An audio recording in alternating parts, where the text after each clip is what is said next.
Well, here's a question for you.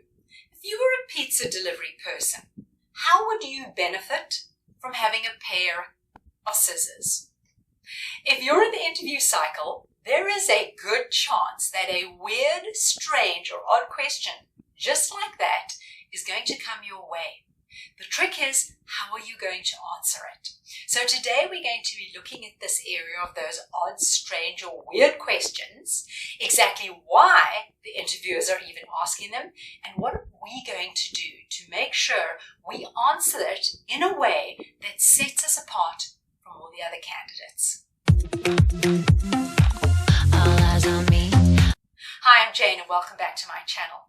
Please subscribe if you could. It really helps me see where and what you want to learn about. Let's jump in with these interview techniques regarding weird and strange questions.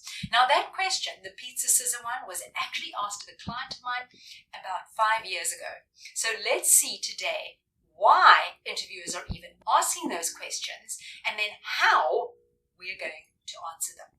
Why does the why matter? Well, we know as communicators that we are so much more able to form lucid, eloquent, concise, and clear responses to questions if we understand what the questioner is trying to figure out. If we know what the goal is of that question, we can form the perfect response that will then answer the question, and now we've built that bridge of communication I'm always talking about. Because remember, interviews are about creating a connection between you and the interviewer. So at the end of the time, they walk away and you are the most memorable of the candidates. So these odd or strange questions, don't laugh them off. Rather figure out a way that you can answer them to the best of your ability. As a side benefit, even if you're not in the interview cycle, having an approach, having a methodology to answer questions that catch you off guard is a great skill to just have in your back pocket. So let's look at the interviewer's whys. Interviewers have 4 key areas that they are assessing when they throw these crazy questions at you. Let's make sure we know what those 4 areas are. Then I'm going to provide 4 tips that will address the 4 areas. Now we've got a perfect dovetail and you come out with a winning interview. Let's look at the first of the 4 areas. The first one is they want to see your reaction to unrehearsed questions. Most interview people will go in with a prepared bank of questions in their head that they rehearsed at home, and then in the interview they'll have some familiarity with the questions and be able to answer them with confidence. The interview wants to see, well, how do you respond when it's not rehearsed, when you're caught a little bit off guard?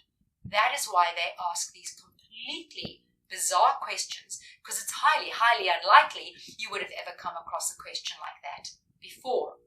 So definitely think about it that they're trying to see how you are with unrehearsed questions. The second point that they're looking into, they want to see how you respond under pressure, right? Very easy to be cool, calm, and collected when they're asking you a lot of questions. You run them through and you're on interview number 4 or 5, whatever. Very different how you respond emotionally to something where you suddenly feel under pressure. So they're trying to judge your ability to handle stress. Very important if the job you're looking for has a degree of stress, and I think every single job in the modern world comes with stress. The third area that they're looking at, they want to learn more about your thought process. How are you someone who thinks through a problem? The fourth area, they want to hear you solving a problem. They want you to use those problem-solving skills that you said you're good at. They want to actually hear you work your way through it. So we've got the 4 areas: how you are with unrehearsed, how you are under pressure, what is your thought process. They want to hear your problem solving. So those are the 4 key areas that they're trying to get a little bit of an insight into. Before I carry on, let's say with all these questions, no matter how bizarre or weird, there is no right answer. The interviewer should not and will not be sitting there thinking, well, that's the wrong answer, because the question is of a nature where there is not a black or a white, a right or a wrong. It's simply whatever you think the answer is. I'm going to pose another question that another client of mine had, and we're going to file that away at the back of our minds before we move on to the 4 key areas that we are going to put in place to address the interviewer's concerns. Just to give you context, so the question the person was asked was, what is the color of money? What is the color of money? That was the question. So let's go through the 4 areas. Remember, the first thing they're trying to do, how are you when you're unrehearsed? How are you under pressure? First thing you're going to do, we know this. You're going to take a deep breath. You're going to put a smile on your face, lower your shoulders, square them up, get your chin level to the ground, make nice gentle eye contact, and take a pause. That will immediately address the unrehearsed and the pressure. Simply because by doing all those things, you are displaying calm, confident behavior. And remember, by displaying the nonverbal behavior, you send a message to your brain, and your brain says, oh, right, you are calm and cool and collected. So that's fine, right? So we adopt the behaviors. We pause. After we've taken the breath and smiled and eye contact, we take a pause.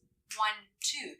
This is then helping you handle the pressure, giving your brain that little break to start organizing your thoughts. Not a 10-minute pondering and figuring out this perfect answer you're going to offer up like a jewel. No, this is just you thinking for a couple of seconds to figure out, how am I going to get out the gate with this question? What are my first 1 or 2 sentences? So now we've addressed unrehearsed and pressure. The second area that they're looking at, the third area that they're looking at, is they want a view of your thought process. So this is where you're going to talk it aloud, right? Because no one can read your thoughts. They want to hear your thinking. And I know that sounds like an oxymoron, but they want to understand how you're thinking. So the critical thing here is go step by step and go slower. Go step by step and go slower. Speak it aloud. Speak out every single step and slow your pace, right? Speaking it aloud lets them to see how you're moving through your thoughts, and going slower, you'll calm everything down, fewer ums and ahs, and giving your brain a chance to come up with the next thought. The fourth area they wanted to do, they want to see your problem solving. They're trying to see what level of creativity you can bring to something like this. Critically important in careers and jobs nowadays. So what you need to do for your problem solving, you need to take control of the situation. You need to take control of the conversation, of the question, and clarify. You need to clarify or paraphrase what the person asked you, because then you're determining the parameters of how you're going to answer the question. If they ask you the question and it's this obscure question and you just try to dive in and answer it, you're probably going to get lost along the way. You take that question, you reframe it, clarify, paraphrase, whatever you want to do, so that it's now becoming your question. Then you can answer your question, you're back in control, right? We're going to play this through, don't worry. So there we've got all 4 areas addressed. Let's go back to our question. The question was, what is the color of money? So you would then, question comes your way, what is the color of money? First thing you're going to do, pause, smile, breathe, start organizing your thoughts, and now we start speaking it through aloud, step by step, and slowly. But we need to clarify. Remember, what is the color of money? Well, that would really depend. You could start like that. It would depend. Is it real world money or is it monopoly money? If it's monopoly money, we know the literal color of money is pink, blue, yellow, green, right? If it's real world money, well, then it would depend where that currency is used. Is it in a different country? Different countries have different colors. If it's America, it's going to be dark green. However, this is where you can bring in storytelling or your own personal experience. When I was in Costa Rica, I saw that their money was practically tropical in nature.